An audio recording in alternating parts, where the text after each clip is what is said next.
Gold trusted gold buyers మీరు తాకట్టు పెట్టిన బంగారాన్ని విడిపించి ఈ రోజు ఉన్న మార్కెట్ ధరకు కొనబడను. మధ్యన నేను బ్రహ్మాండ అని ఒక సినిమా చేశా, కొమరక్క గెటప్లో మెయిన్ విలన్గా. ఆ సినిమా చూసి ఏడ్చింది. తర్వాత అమ్మాయి అంత ఈజీగా ఏడవదు. ఈ సినిమా చూసి ఏడ్చింది. నాకు మళ్ళీ చూస్తా బావ, నేను మళ్ళీ చూస్తా, ఎంత బాగుంది బావ సినిమా అంటుంది. అమ్మాయి ఏంటంటే ఇప్పటికీ మిషన్ కుడుతుంది, ఇప్పటికీ కుడుతుంది. వద్దు ఒప్పుకోదు అమ్మాయి. అమ్మాయి ఏమంటుంది అంటే, నీ లైఫ్ నీది, నా లైఫ్ నాది, నాకు అన్న తమ్ముడు అక్క చెల్లి ఎవరు లేరు అమ్మాయికి, నేనే ప్రపంచం. అమ్మాయి ఏమంటుందంటే, నీ ఇష్టం వచ్చినట్టు బతుకు, నీ ఇష్టం వచ్చిన సినిమాలు చేస్తావా, ఏం చేస్తావు, నిన్ను డిస్టర్బ్ చేయను. నాకు ఈ మిషన్ కుట్టుకొని నా పిల్లలు నేను, ఇదే నా ప్రపంచం. నువ్వు హైదరాబాద్ రా, సినిమాలకు వెళ్దాము, అక్కడిక్కడ తిరుగుదాము, షాపింగ్ చేద్దామంటే నాతోటి కాదు. నా ప్రపంచంలో నన్ను డిస్టర్బ్ చేయకుండా బతకనిస్తే చాలు. బట్ అంటే నేను ఆస్తుల ప్రస్తావన తీయట్లేదు, కానీ 100 కోట్ల ఆస్తి ఉంది. సరే, 100 కోట్లు కాకపోతే కోట్ల రూపాయల ఆస్తి ఉంది, మంచి సినిమా ఛాన్స్లు వస్తున్నాయి, మీ యూట్యూబ్ ఛానల్ ఉంది, రెవెన్యూ ఉంది, లక్షల్లో సంపాదన నెలకి. ఇంత ఉన్నా ఇంకా మిషన్ కొడతారా? అంటే అమ్మాయి ఏమంటే కొంచెం సెల్ఫ్ రెస్పెక్ట్ ఎక్కువ అన్న అమ్మాయి. నేను ఎలక్షన్ టైంలో అప్పుడిప్పుడు నువ్వు ఎన్ని లక్షలు తీసుకుపోయి చేతికి ఇచ్చినా నా డబ్బుని అంత లెక్క చేయది, అది నాది కాదు కదా అన్నట్టు ఉంటుంది, వాడుకోదు. అమ్మాయి ఏమంటుంది అంటే, నా పని నాకు ఉండాలి, మొగుడు ఎంత సంపాదించినా నీ డబ్బు మీద నేను బతికితే నాకు సాటిస్ఫాక్షన్ ఉండదు, నేను ఎంతో కొంత సంపాదించుకోవాలి కదా, నా పని నా వరకు నేనైనా సంపాదించుకోవాలి, నా పైసలు ఎప్పుడు తీసుకోదన్నా. అమ్మాయికి ఇచ్చినా ఆడ పెట్టుకోపో అంటది. ఎంత అదృష్టవంతులు. పొద్దున 5 గంటలకు లేస్తుంది, 4 గంటలకు లేస్తుంది, 6 గంటల వరకు 2 జాకెట్లు కుడుతుంది, 6 నుంచి 8 వరకు పిల్లల్ని వండడం తినబెట్టడం అంతా పంపిస్తుంది. పంపించిన తర్వాత మళ్ళీ మధ్యలో 2 జాకెట్లు కుడుతుంది. కంపల్సరీ రోజుకు ఒక 800 సంపాదించుకుంటుంది. ఒక 600-700 అయితే కన్ఫర్మ్. తనకు అదే తృప్తి. ఇంకా అమ్మాయి ఎంత చెప్పి నేను, అది నా హ్యాపీనెస్, నా పని నాకు, నీ డబ్బు నీ పేరు నాకు అవసరం లేదు, నువ్వు మంచిగా ఉండు, నేను డిస్టర్బ్ చేయను. ఒక మగాడికి ఇంతకంటే ఏం కావాలి? అంటే చాలామంది పిల్లలు నేను చూస్తుంటాను నా ఫ్రెండ్ సర్కిల్లో, మొగుడు బయటికి వెళ్ళినప్పటి నుంచి ఏడున్నావు, ఏం చేస్తున్నావు, వీడియో కాల్ చేయి, వాట్సాప్ ఏంది, నువ్వు అదే వచ్చి ఫోన్ చేసింది, ఈడేవుడు ఫోన్ చేసిండు, ఏం తాగుతున్నావు, ఏం తింటున్నావు, ఈ టార్చర్ ఎక్కువ ఉంటుంది. నాకు అనిపిస్తుంది, నా 16 ఏళ్ళు అయింది నాకు పెళ్ళి, నా పిల్లం ఒక్కరోజు ఫోన్ చేయదు, నేను ఏడంటే అన్నే ఉంటా, నా సినిమాలు నేను 10 రోజులకు ఒకసారి ఫోన్ చేసినా ఎందుకు ఫోన్ చేయలేవు అని కూడా అడగదు. పిల్లల్ని ముగ్గురు తనే చూసుకుంటుంది. నాకు ఏ రోజు జ్వరం వచ్చినా ఏదైనా నా వరకు తీసుకురాదు, ఆయన మైండ్తో చేసే పని డిస్టర్బ్ చేయొద్దని.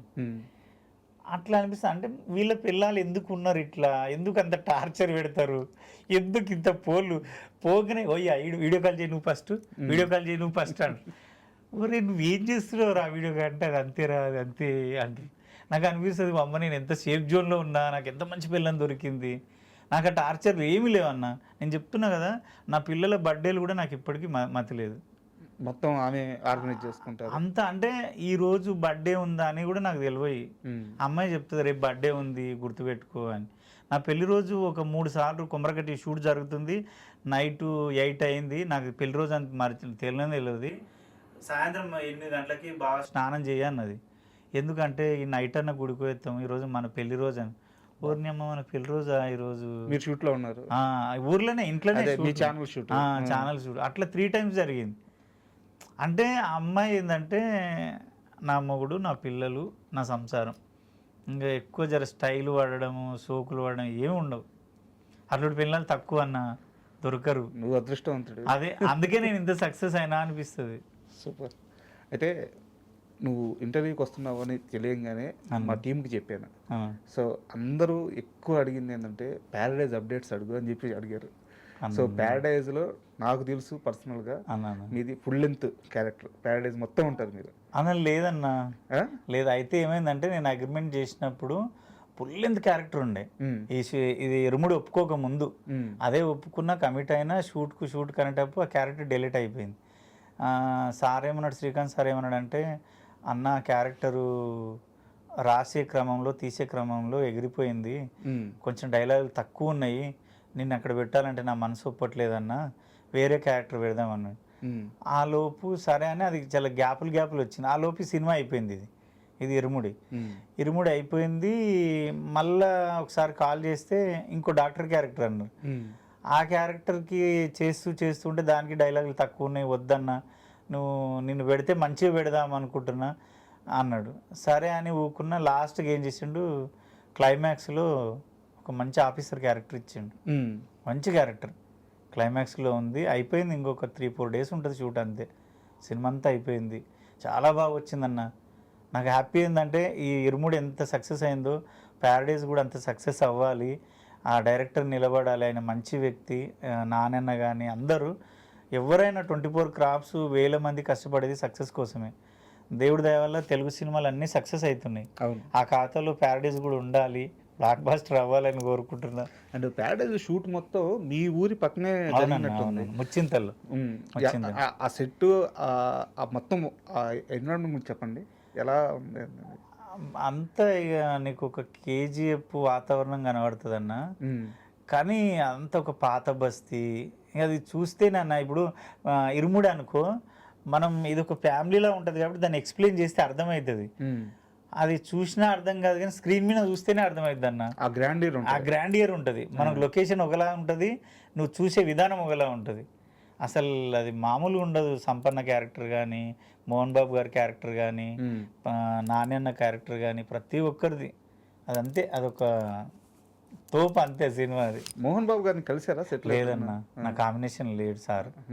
అంటే ఫస్ట్ చెప్పిన క్యారెక్టర్ మోహన్ బాబు గారి కాంబినేషన్ ఉండే. ఫస్ట్ చెప్పిన క్యారెక్టర్ నాకు తెలుసు ఉండే. అది ఫుల్ లెంత్ రోల్ సినిమా అంతా ఒక జర్నీ ఉంటుంది మెయిన్ క్యారెక్టర్. అది నాకు తెలుసు. బట్ మారిందన్న విషయం నాకు తెలియదు. మారింది. ఇక దేవుడి దయ వల్ల ఏంటంటే, నా బాధ ఏంటంటే శ్రీకాంత్ అన్నతో ఉండాలి నేను. చిన్నదా పెద్దదా పక్కన పెట్టు, నాకు తెలిసిన వాళ్ళ సినిమాల్లో నేను ఉండాలి.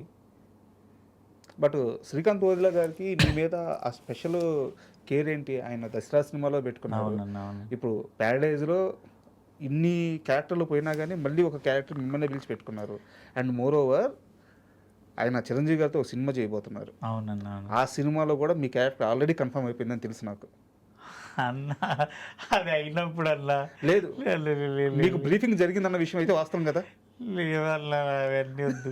అది అయినప్పుడే సరే చెప్పండి. ఎందుకు అంటే నాకు ఆ సినిమా గురించి కాదు కానీ, శ్రీకాంత్ అన్న వాళ్ళ అమ్మ, డాడీ, తమ్ముడు, అన్న వాళ్ళ భార్య, వదిన, వాళ్ళు ఏంటంటే నాకు ఒక ఫ్యామిలీ లాగా అయిపోయారు అన్న. దసరా నేను ప్రీ రిలీజ్ ఫంక్షన్ నేనే చేసిన, సక్సెస్ మీట్లో నేనే ఉన్నా యాంకర్గా, నాన్న బర్త్డే సెలబ్రేషన్ కరీంనగర్లో నేనే ఉన్నా.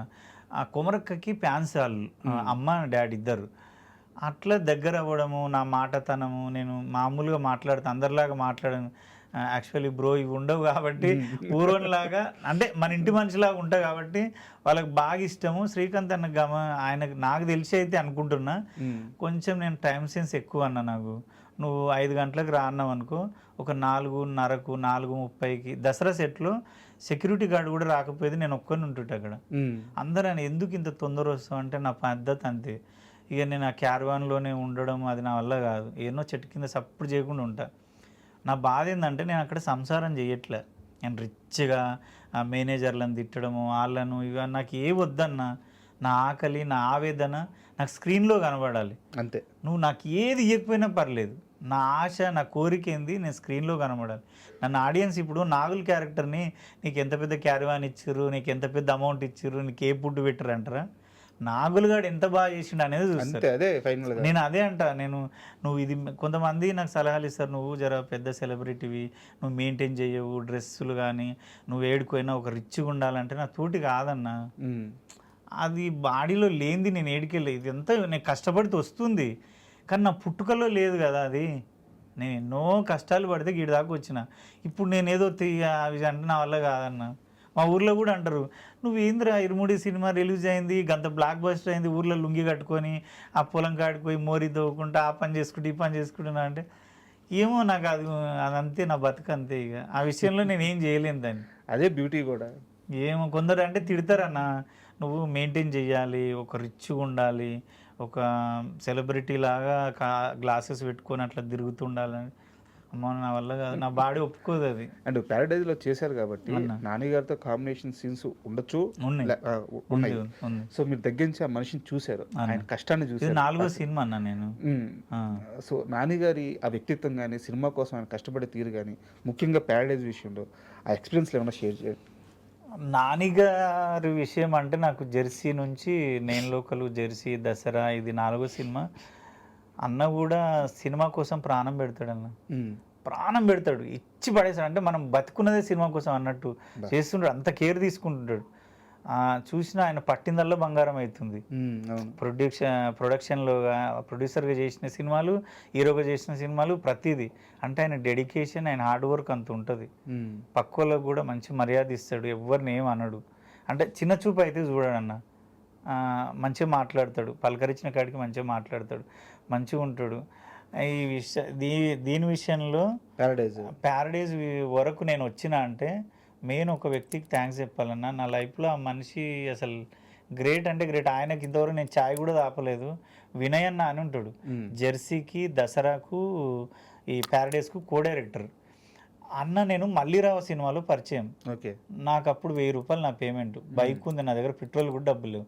అక్కడ నుంచి ఇక్కడ దాకా నా బిహేవియర్ నచ్చి, నా టైమింగు అదంతా నచ్చి నన్ను ఏడుకోయినా ఫస్ట్ సజెస్ట్ చేస్తాడు. ఈ ఇరుముడి మెయిన్ అన్న, విరుముడి కూడా నేను ఆయన కాల్ చేసిన, అన్న వినయ్ అన్నకి ఇట్లా కాల్ వచ్చిందన్న, వెళ్ళాలా, మళ్ళీ ఇక్కడ మన మాట పోతుంది, డేట్లో అడ్జస్ట్ కాకపోతే ఇబ్బంది అవుతుంది కదా అంటే, అరే నేను కో డైరెక్టర్ని, ఇక్కడ ఏమైనా డేట్లు అట్లా ఉంటే నేను అడ్జస్ట్ చేస్తా, నువ్వు టెన్షన్ పడకు. శివసార్ నీ గురించి ఒక క్యారెక్టర్ రాసిండంటే అది మామూలు విషయం కాదు, నువ్వు ఒప్పుకో, 100% చెయ్యన్న. ఒకవేళ ఆ రోజు ఆయన నేను వద్దురా కొమరం ఇబ్బంది అవుతుంది అంటే నేను చెయ్యకపోతే కదా, గోల్డెన్ ఛాన్స్ మిస్ అయ్యేది. అస్సలు నేను ఇప్పటికీ ఆయనకు చెప్తా, వినయ్ అన్న ఆయన డిసిషన్ నా డిసిషన్, ఆయన ఏది చెప్తే తింటా నేను గుడ్డిగా. ఆయన అంటే అంత ఇష్టం, నన్ను అంత నమ్ముతాడన్న. అంటే ఈ ప్యారడైజ్లో చెప్పండి నాని గారి గురించి. అంటే ఆయన సెట్లో చూసినప్పుడు ఎలా అనిపించింది, ఆ చొక్కా లేకుండా జడలు అట్లా వేసుకొని?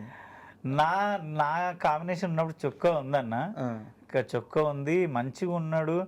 అంటే నేను ఆయన చూసి దసరాలోనే చూసిన ఎక్కువ, ఇంట్లో తక్కువ. కానీ దసరాలో మురికిలో బురదలో పొరలడం, ఎంత అసలు చలి, ఇట్లా మనం ఇట్లా కూడా ఇట్లా వణికే చలిలో బావిలో దుంకి కత్తి తీస్తాడు. అంత చలిలో వాటర్లో దుంకి రాత్రి 4 గంటలకు ఏమో తెల్లారజామున ఆయనను చూస్తే ఏమనిపిస్తుంది అంటే, చేస్తే నానెన్నలాగా హార్డ్ వర్క్ అంత కసి ఉంటే ఇండస్ట్రీలు ఉండాలి, లేకుంటే మూసుకొని పోయి ఇంటికాడ పని చేసుకోవాలి.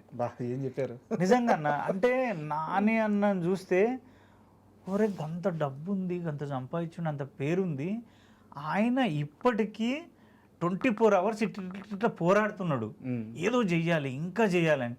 మనకేమొచ్చిందిరా నాయన, మనకేముంది, మనం ఇంకేజ్ ఉన్నాము, ఇంకెంత కసిగా ఉండాలి, ఇంకెంత కష్టపడాలి. నాన్నని చూస్తే అర్థమైపోద్ది అన్న. నాన్నని చూస్తే అసలు చేస్తే ఆయనలా బతుకు, లేకుంటే మూసుకొని వెళ్ళిపోయి ఏదైనా దందా చేసుకో. ఆ విషయం అయితే నేను గమనించినాను. సూపర్. అయితే ఇప్పుడు దాకా మనం సినిమాల గురించి, మీ ఎక్స్పీరియన్స్ గురించి మాట్లాడుకున్నాము. ఇవన్నీ కాసేపు పక్కన పెడతాను. ఒక యక్షగానం సంబంధించిన ఏదన్నా ఒక చిన్న పాట పాడండి. అన్న నేను మర్చిపోయినాయి అవి.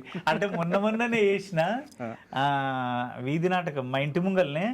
అప్పుడు మల్లన్న ఆట ఆడినాము. ఆడినప్పుడు అందరు ఏమన్నారంటే, కొమరం నువ్వు ఆడితే, నువ్వు గెటప్ వేస్తే ఎక్కువ మంది వస్తారు, కంపల్సరీ ఆ 2, ఒకటి రాజు గెటప్ ఉంటుంది, ఒకటి లేడీ గెటప్ ఉంటుంది, ఇవి నువ్వే వేయాలంటే సరే అని తప్పదు, మన ఊరోళ్ళు కదా, ఎంతైనా పుట్టి పెరిగింది అక్కడ అని. అందరు ఏమన్నారంటే, రే నువ్వు మళ్ళీ అటు పోతున్నావురా, 100వ మెట్టు ఎక్కి, అరే నాయన నా పుట్టుకనే ఆడ, నేను దాన్ని వద్దనుకోలేనని అక్కడ వేసినప్పుడు 2 వేసిన అన్న. చాలామంది వచ్చారు. రాజు గిటప్ ఉంటుంది, యూట్యూబ్లో ఉంటుంది, మామూలుగా చేయలేనన్న. 2 టగ్గపరి చేసిన. అందులో లేడీ గిటప్ తోటి ఒకటి ఉంటుందన్న, మల్లన్నని దేవుడిని ఆయనను వదిన నేను వాళ్ళకి సాడీలు చెప్పి నా రూమ్లోకి దొబ్బి తాళం వేస్తారు. తాళం వేసినప్పుడు అప్పుడు ఒక సాంగ్ ఉంటుంది, రరా మోహన కారా నాతో గూడు మదిని దీరా వీరా నిన్ను కోరిరారా, రరా మోహన కారా నాతో గూడు మదిని తీరా వీరా నిన్ను కోరినారా. అంటే ఈ ట్యూన్లో ఉంటుందన్న. ఆ మల్లన్న కోసం తాపత్రయపడ అంటే ఇంత ఏది నా సరి సుందరాంగి ఏడు లోకములలో వీరా కోరియుంటి నీరా అంత చేసిన ఆయన తలుపులు బద్దలు కొట్టుకొని పోతాడు. దాంట్లో ఒక సాడిస్ట్ క్యారెక్టర్ ఉంటుంది. సొంత బిడ్డనే కామంతో చూసి రేప్ చేయాలని చూస్తాడు ఆ చంద్రగుప్త మహారాజు. దాంట్లో ఉంటుంది, ఆహా ఎవరు ఈ కన్య ఎంత అందంగానున్నది, యక్ష గరుడ గాంధర్వ కిన్నెర కింపుష కన్యయ లేక దివి నుండి భూకి దిగి వచ్చిన అప్సరసయ నా ఓ కన్యాలలామా 16 సంవత్సరములు కామాదాహంతో ఉన్నాను, రమ్ము నా చెంతకు రమ్ము, నాకు ముద్దిమ్ము అంటే వాడు సొంత బిడ్డనే రేప్ చేయడానికి చూస్తే శంకరుడు వచ్చి శాపం పెడతాడు. ఇప్పటికీ శ్రీశైలంలో ఉంటుంది ఆయన బండ, పచ్చబండగా మారిపోతాడు అన్నాడు. అవి అన్న. అండ్ సడన్గా ఎందుకు ఈ యక్షగానం గురించి అడిగానంటే దీనికి ఒక కారణం ఉంది. ఏందన్నా? వేణుగారు మీకు తెలుసు కదా? నాకు తెలుసు అన్న, బాగా క్లోజ్ కదా? మంచి క్లోజ్ అన్న. అయితే మీరు ఈ తెలంగాణ మాండలికం చాలా అద్భుతంగా మాట్లాడతారు, బాగా యాక్ట్ చేస్తారు. ఆ విషయం వేణుగారికి కూడా తెలుసు. కానీ బలగం సినిమాలో కానీ ఎల్లమ్మ సినిమాలో కానీ మీకు అవకాశం రాలేదు. ఎల్లమ్మ చాలా స్పెషల్గా యక్షగానం బ్యాక్డ్రాప్లో జరుగుతున్న సినిమా. సో అది కూడా అందరికీ తెలుసు. మీరు ఆ కళాకారుడు కూడా. అయినా మీకు ఎందుకు అవకాశం రాలేదు? ఎప్పుడన్నా వేణుని అడిగారా ఇది? అంటే బలగం అప్పుడు నేను దసరా చేస్తున్నా. అడిగారా వేణు మిమ్మల్ని? అడగలేదన్న. కాకపోతే హ్యాపీ ఏంటంటే నిన్నగాక మొన్న వేణన్న కాల్ చేసిండన్న. కాల్ చేసి ఒరే కుమరం మెసేజ్ పెట్టిండు, కాల్ చేయరా నేను వేనంటే ఫోన్ చేస్తే బాగా హ్యాపీ అనిపించింది. కాల్ లిఫ్ట్ చేసిన తర్వాత ఒరే అమ్మ చించి ఆరేసినవరా, అంత పెద్ద హీరోతో ఆపోజిట్ క్యారెక్టరు సార్ ఇవ్వడం ఏందో, శివనిర్వాణ సార్కి అసలు ఎన్నిసార్లు థ్యాంక్స్ చెప్పినా తక్కువే. 12 ఏళ్ళ నుంచి జర్నీ చేస్తున్న మాకే అనిపించలేదురా నీ మీద అంత స్కోప్ ఉంది నీ దగ్గర అని. మేమే ఆలోచించలేకపోయినాము. అసలు ఏ కోణంలో ఆలోచించిండో, ఎందుకు ఆలోచించిండో కానీ పర్ఫెక్ట్ పట్టిండ్రా, నీ కళ్ళని మాత్రం భలే చూపించిండు, చాలా బాగా చేసినావు. అసలు అల్టిమేట్. అసలు కొమరక్క అసలు ఎక్కడ కనబడలేవాడు, నాగులుగాడే కనబడ్డాడు. ఎల్లమ్మలో క్యారెక్టర్ ఉందిరా చెయ్యాలి అన్నాడు. అంటే ఏడుపు ఒక్కటే తక్కువ. నేను ఫోన్లో ఉన్నా కాబట్టి అన్న నీకు దండం పెడతానే, అందరూ నాకు బలగం చేసినప్పుడే నేను దసరా చేసిన, ఇవి చేసిన, అవి చేసిన అంటే కాదయా నువ్వు బలగంలు ఉండాలి. ఊరోళ్ళు ఎట్లుంటుందిగా, వాళ్ళు ఏది చూస్తే అల్లు ఉండాలి. మనం ఏ బలగంలు ఉండాలి కానీ నువ్వు కొమరక్క అంటే ఏంది, కొమరం అంటే తెలంగాణ, నువ్వు బలగంలు ఉండాలి కానీ ఇచ్చిన ఇంపాక్ట్ అటువంటి ప్రతి ఒక్కరు కోరుకుంటారు, మన మనిషి అందులో ఉండాలి. అది కింద కామెంట్లలో కూడా నేను గమనిస్తుంటే కొమరక్కు ఉండేది ఉండే, కొమరక్కు ఉండేది ఉండే, కొమరం ఉండేది ఉండే. నాకు ఆ విషయం కూడా చెప్పిన అన్న, బలగం అప్పుడే నన్ను ఇట్లా చాలామంది టార్చర్ పెట్టిరన్న, నువ్వు ఎన్ని సినిమాలు చేసినావు లెక్క కాదు, బలగంలో ఎందుకు లేవు నువ్వు, తెలంగాణ యాస భాష నువ్వు ఎంత పైపోయినావు, నువ్వు ఎందుకు లేవు అంటే ఏమో ఆ క్యారెక్టర్ మనం సెట్ అవ్వలేదు ఏందో అనుకున్నాడో ఏమనుకున్నాడు అన్న, ఏమనలేదు. ఇప్పుడు ఎల్లమ్మలో అయితే ఫోన్ చేసిండు, క్యారెక్టర్ ఉందిరా నువ్వు చెయ్యాలి, అది నీకు ఇట్లా చేస్తావా అంటే ఫోన్లోనే చేసి చూపించిన, అరే అదిరిపోయిందిరా నువ్వు కంపల్సరీ చెయ్యాలి అన్నాడు.